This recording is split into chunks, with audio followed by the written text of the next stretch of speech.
buenas noches, doctoras y doctores, amigos y amigas. Bienvenidos a un nuevo episodio de su programa Contacto Legal. Querido Martín, muchas gracias por estar el día de hoy con nosotros. Muchas gracias por la invitación. Muchas gracias, Martín, por Gracias. acudir a la invitación, en verdad. Hoy hemos invitado a Martín para conversar sobre un tema de plena actualidad. Como ya sabemos, estamos en una temporada electoral y hay algunos asuntos que pueden haber quedado en la agenda de no solamente los medios de comunicación, sino también de los legisladores, y hoy por eso es uno de esos temas, el matrimonio igualitario. Hay sentencias del Tribunal Constitucional, vamos a conversar al respecto. Hay una opinión consultiva de la Corte Interamericana de Derechos Humanos que también es importante conversar sobre ella. Pero quizá para poner las bases de lo que va a ser esta pequeña entrevista contigo, mi querido Martín, ¿qué cosa es el matrimonio igualitario en concreto? Lo que sucede es que partamos de una premisa, ¿no? Legalmente tenemos la figura del matrimonio civil, obviamente, Claro. que por lo menos en una larga tradición pues, romano-germánica habla de la unión voluntaria de hombre y mujer, ¿no?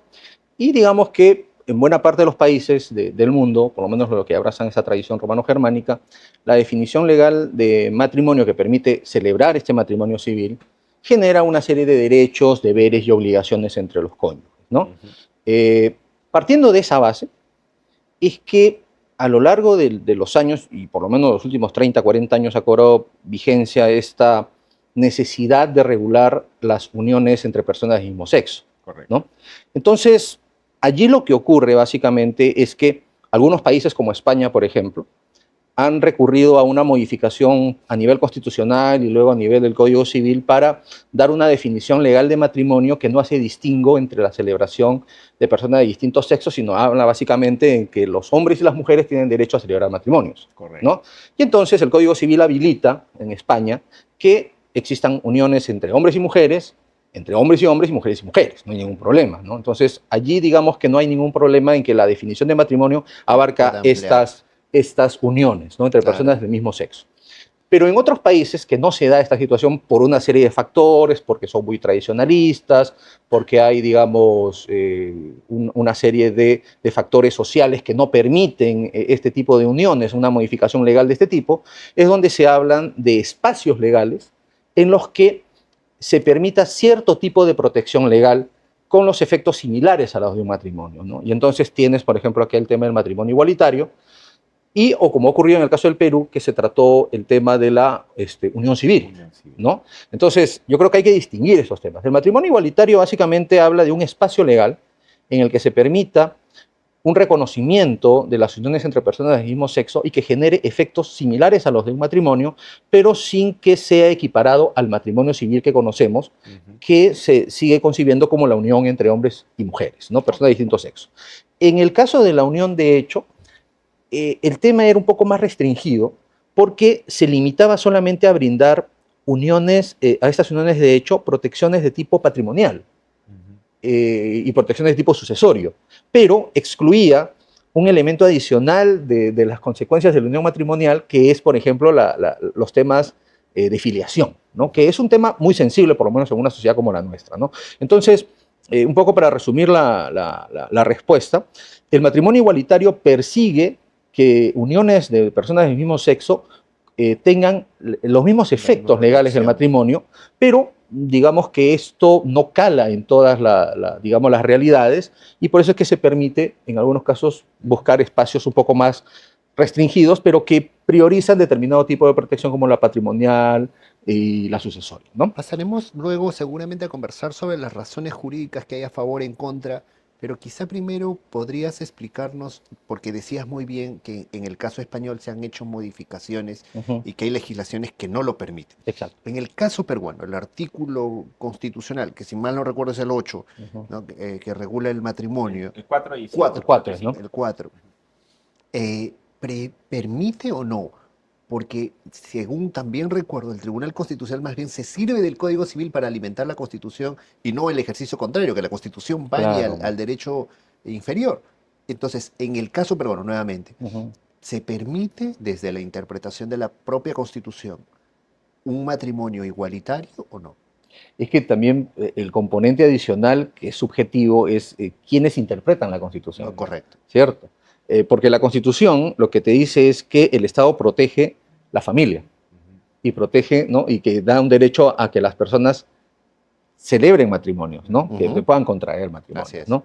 Pero si reposa este nivel de interpretación en el Código Civil, el Código Civil lamentablemente tiene una fórmula que es muy restrictiva, Claro. porque te dice unión voluntaria entre hombre y mujer, ¿no? Entonces, que eso puede dar una interpretación literal y te cierra la vía a un matrimonio, digamos, como ocurre en España, es posible, pero nuevamente está supeditado al que interpreta la Constitución. Porque un caso conocido, por ejemplo, hace poco, el tema del orden de los apellidos de los hijos, ¿no? O sea, el Código Civil te dice que tiene derecho el hijo a llevar el apellido del padre y de la madre, pero hay un vacío porque no te dicen qué orden. Claro. Y el tribunal se ha pronunciado diciendo, bueno, no hay un orden específico, pero hacemos una invocación al legislador para que aclare esto a futuro. Entonces, tenemos un tema que va a depender del intérprete de la Constitución que diga, el tema está zanjado o existe la posibilidad de que este tema se aclare vía una interpretación legislativa o una modificación. Por eso es que lo que es interesante, por ejemplo, entre las personas que defienden la implementación de un matrimonio homosexual, digamos, en el Perú, es que consideran que la vía de modificación legislativa es un poco limitada, un poco restrictiva, porque recuérdese que el Parlamento, y ahora que va a haber una composición doble todavía, entre Cámara de Diputados y el Senado, es muy difícil que en una realidad como la nuestra, que un proyecto de esta naturaleza sea aprobado. O sea, si no ha ocurrido en un Congreso unicameral, en uno que sea bicameral y además que el Senado va a tener seguramente una composición mucho más tradicionalista seguramente, entonces estos proyectos de vía, digamos, por la vía legal, yo creo que los propulsores de estas modificaciones legislativas saben que la vía va a estar cuesta arriba. Entonces, ¿qué camino les queda? Claro. Acudir a la vía constitucional. Y ha ocurrido, ¿no? Entonces, el tema es que ya agotándose la vía nacional, tendrían que ir a una vía supranacional para ver si es que este tema ocurre. Porque recuérdense, por ejemplo, en México sí el tema del reconocimiento, claro, México es un sistema muy particular porque cada estado tiene su código civil, no federal, pero en México al final se ha logrado que este tema del reconocimiento de la unión homosexual se dé pues por la vía jurisdiccional, Por ahí ¿no? lo que tú bien señalabas, que es un tema de interpretación constitucional. Yo, por ejemplo, soy del parecer de que el artículo 4 no recoge un concepto específico de matrimonio, es bastante más general y amplio, dando pie a que el legislador pueda tener quizá alguna discrecionalidad, pero mal, en mi opinión, por lo menos podría yo afirmar que la Constitución ha optado por el concepto específico de matrimonio entre parejas de sexo diferente. Yo no veo eso en la Constitución, en el artículo 4, creo que da pie, como bien dices tú, a una posibilidad de acoger tanto uniones de mismo sexo como uniones de sexo diferente. Esa es mi opinión. Pero yendo concretamente a lo que tú señalabas, también es cierto que la interpretación constitucional tiene fuentes. Y entre esas, por ejemplo, podría estar la opinión consultiva 24 del año 2017 de la Corte. Para que el público entienda, ¿qué dijo la Corte Interamericana de Derechos Humanos en la opinión consultiva 24 del año 2017? Que a la larga no deja de ser una fuente en la que el Tribunal Constitucional, quizá ahora en algún otro caso posterior, o hasta el propio Congreso, eventualmente evaluando alguna iniciativa legislativa sobre la materia, podría respaldarse para acoger la figura del matrimonio entre parejas del mismo sexo. Lo que sucede es que hasta qué punto pueda, nuevamente insisto en un tema, ¿no? O sea, el tema no va a ser cómo es que se adopta una decisión, digamos, a nivel interno, sino va a depender la posición que tenga el intérprete de la Constitución, en este caso el Tribunal Constitucional, ¿no? O sea, si bien es cierto, esta disposición es partidaria de que se reconozcan uniones entre personas del mismo sexo, pues básicamente estamos hablando de la opinión consultiva 24, exactamente, que va en ¿no? esa línea, ¿no? Exactamente. De que los estados generen condiciones de semejantes derechos para personas que tengan una unión de sexo semejante, ¿no? Exactamente. Pero nuevamente, ¿cuál es la posición? O sea, no quiero hablar de casos específicos, pero digamos, a nivel de Tribunal Constitucional sabemos que la posición de respetar este tipo de opiniones externas a veces hasta llega a verse como una injerencia a la normatividad interna, a la soberanía. Entonces, o sea, digamos, no solamente, digamos, respecto a este tema de la unión homosexual, sino en general. O sea, por ejemplo, el tema de la ley de amnistía, ¿no? Etcétera. O sea, podemos ver que por lo menos la posición de este colegiado no es favorable a esta situación. Entonces, seguramente, y quiero insistir con este tema, o sea, el problema no es la posibilidad de aceptar o no. El problema es subjetivo. El problema es que los miembros del colegiado constitucional puedan ser proclives a aceptar este tipo de recomendaciones y como consecuencia de ello, digamos, a través de sus resoluciones, dar cabida al reconocimiento de esos pronunciamientos a nivel internacional. Pero, digamos, si no se da, no solamente en este caso, sino en varios casos, entonces simplemente es una posibilidad que para mí está limitada también. Ahora, justamente continuando con lo de la opinión consultiva, sí hay al menos dos casos que el Tribunal Constitucional ya cerró, o sea, ya se agotó la vía nacional, entre ellos el caso de la congresista Susel Paredes, hay un par de casos más, ¿no?, que ya agotaron la vía constitucional. Estas personas podrían recurrir a la Corte Interamericana y si es que la respuesta es favorable, al igual que en el caso de México, que se hizo a nivel supremo, pero a nivel de la Corte podría obligar al Estado peruano no solamente a que reconozca estos matrimonios, sino que a la existencia general de un matrimonio igualitario. ¿Puede ser una vía? ¿Y qué le parece si es que esa vía existe, no? Ya, o sea, lo que yo considero es que si ya se agotó la vía nacional, la vía interna, o sea, la vía está abierta, pero que haya una respuesta favorable por parte del Estado peruano en su conjunto, yo creo que también ahí hay que ser muy cautos, ¿no? Porque la realidad nos demuestra de que sí hay una posición del Estado en su conjunto de no aceptar por esta percepción de que se estaría limitando, se estaría interviniendo la autonomía del Estado en sus decisiones, ¿no? Entonces, llegar a un tema de una modificación legislativa, además recuérdese, no solamente depende del Ejecutivo, también depende del Legislativo, sí, claro, ¿no? Entonces, y en un contexto como el que se nos viene, donde hay pluralidad, doble instancia de cámaras, entonces yo lo veo muy difícil, por lo menos desde el punto de vista legislativo, ¿no? ¿En tu opinión sería posible que la Corte le diera la razón a cualquiera de los casos? Es posible. Y a pesar de que la Corte ordenara al Estado peruano, conforme a la opinión consultiva 24, y para evitar que casos de esta índole se repitan sistemáticamente, claro, modifique su legislación para acoger dentro de la figura del matrimonio las uniones de las parejas del mismo sexo, ¿tú consideras que, a pesar de que la Corte podría hipotéticamente ordenar eso, aquí en el Perú no habría ninguna voluntad de cumplir un mandato de esa naturaleza? Te soy sincero, no. No, porque ya la experiencia nos ha demostrado en casos análogos, ¿no?, sobre temas diferentes, pero digamos que hay una opinión, claro, digamos, ¿no?, hay una opinión internacional que acá simplemente se percibe como que está limitando o está pretendiendo tener cierto nivel de injerencia en las decisiones internas. De acuerdo. O sea, eso es por un lado. Y nuevamente, por el otro lado es el esquema que se requiere para una modificación legal es mucho más complejo, ¿no? Y lo que se nos viene va a ser muchísimo más complejo. Entonces, yo estoy seguro de que si prosperase algún tipo de consenso a nivel de Cámara Baja en el que se apruebe un proyecto, yo estoy muy seguro de que a nivel de Senado no pasa por la misma conformación del Senado, ¿no? O sea, son pocos miembros, hay una serie de requisitos específicos para formar parte del Senado y lo que va a ocurrir es que eso simplemente no va a ser aprobado.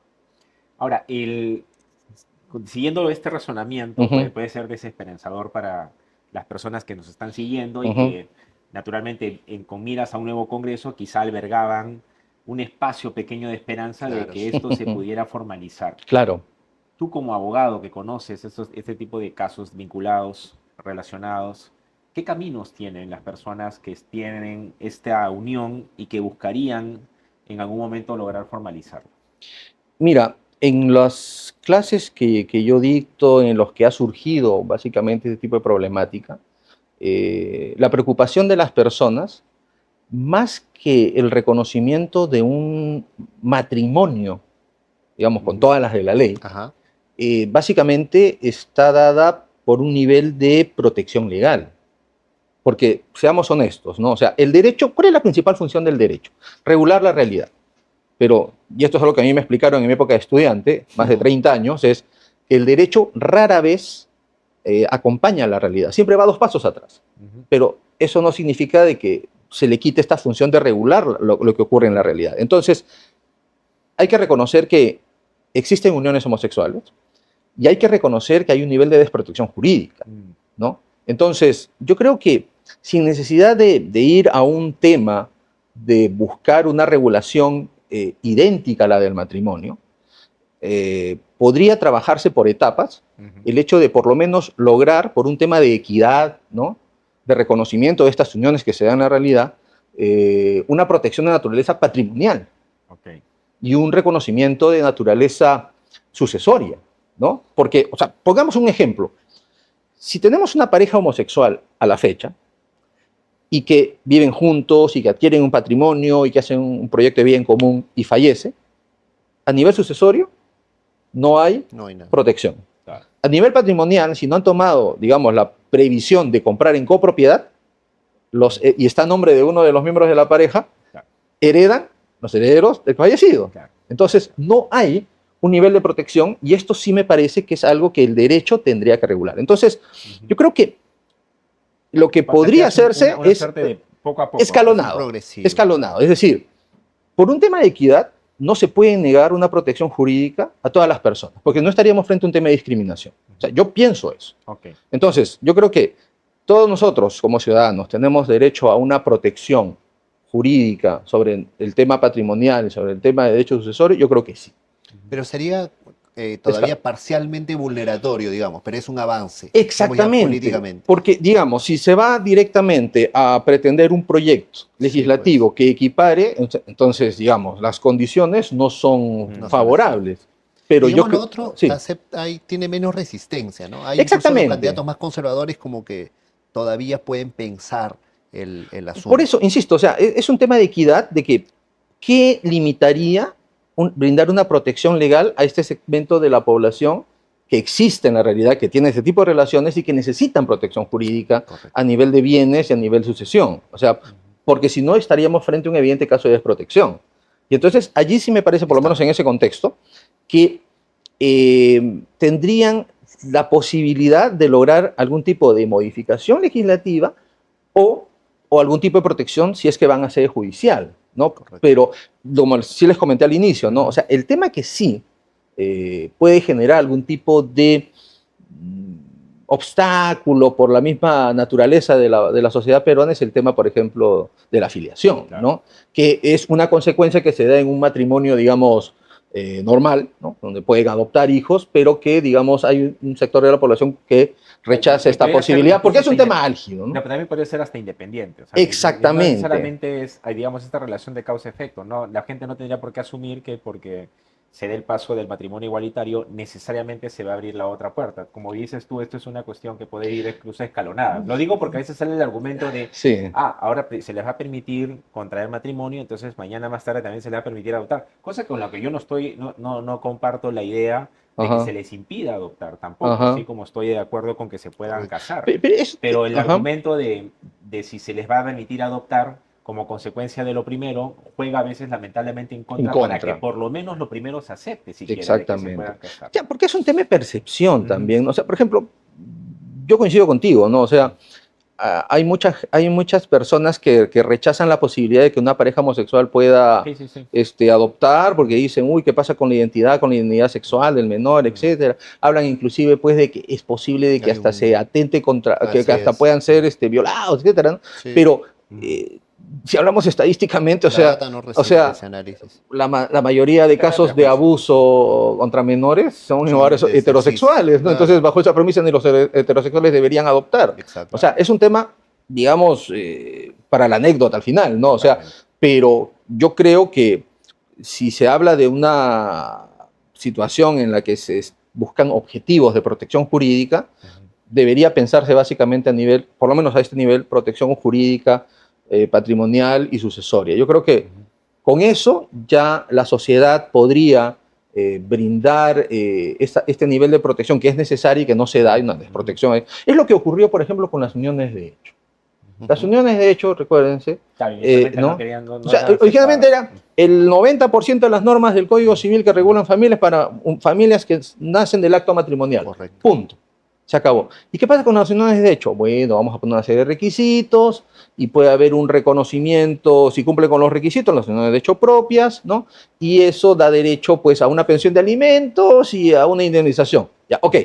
Pero luego, ¿qué pasó? Se equiparó la unión de hecho que existe en la realidad, la unión de hecho propia con el matrimonio, y ahora, pues, a nivel de unión de hecho reconocida, pueden heredar, ¿cierto? Claro, Se les da claro. toda la protección que protección. era necesaria porque es en la práctica un matrimonio. Por ejemplo, en el caso de las conciliaciones extrajudiciales, nosotros vemos bastante ese tema, ¿no? Es decir, Ah, o sea, hay parejas que se han separado y que vienen a arreglar pues sus temas de propiedades, con unión de hecho. unión de hecho, Ah, no matrimoniales, ¿no? Unión Claro, de hecho. claro. Entonces, bien, dice, quiero ver el tema de la pensión para mí, para mis hijos, quiero ver cómo repartimos los bienes, etc. Entonces, ¿qué sucede? ¿Está reconocida? Sí, perfecto. Es como si trabajáramos frente a un matrimonio, Claro. claro. pero para ver el tema de la protección legal a ese nivel. Si no, lamentablemente, pues no se puede hacer. Pero ya eso ha sido un avance. Entonces yo creo que lo mismo podría ocurrir en este tipo de pliego, ¿no? Es decir, si lo que se busca es una protección, partamos de eso, ¿no? De acuerdo. O sea, es mi posición. Perfecto. No, Muchísimas gracias, querido sí, Martín. no es la mejor Creo que respuesta, pero es, o sea, es hay un avance. hay un avance, ¿no? Exacto. Hay un plan, ¿no? Y la Que idea eventualmente es se podría siempre cumplir. avanzar. Sí, sí, Me sí, parece este es un muy tema bien. que siempre va a estar ahí en el radar y Claro. creo que es importante que siempre lo tratemos. En Contacto Legal siempre ha estado en nuestra agenda en varios episodios y hemos Así tratado es. siempre de hacer esa trocha, como se dice coloquialmente. Y seguramente Y seguiremos, vamos a seguir ¿no? en esta batalla. Querido Perfecto. Martín, muchísimas gracias por Gracias. acompañarnos en este Gracias. programa. Gracias. Bueno, doctoras y doctores, así terminamos este episodio de Contacto Legal. Nos vemos en el próximo episodio. Muchas gracias. Muchas gracias.